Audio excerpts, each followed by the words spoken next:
Thomas's fireman was ill, and a relief man took his place.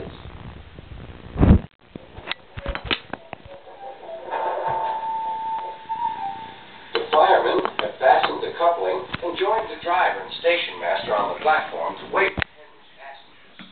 The fireman had forgotten all about Thomas's handbrake. Thomas simmered happily.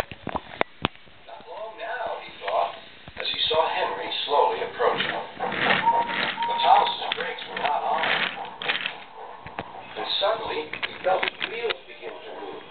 He tried to stop, but he couldn't, without his driver and fireman. He tried to whistle a warning, but he couldn't do that either. The conductor, driver, fireman, and passengers were all stranded on the platform. Stop! Stop! Shrieked Annie and Clarabelle, but Thomas, with plenty of steam, kept on going. The alarm went down the line.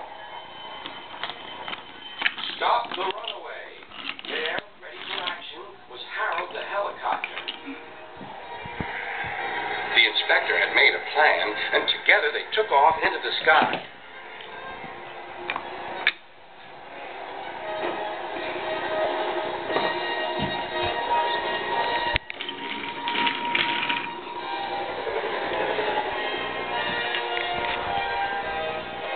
At last, Thomas was tiring.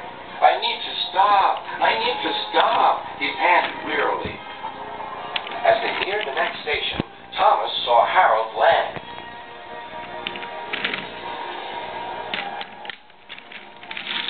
They entered the platform slowly enough for the inspector to act.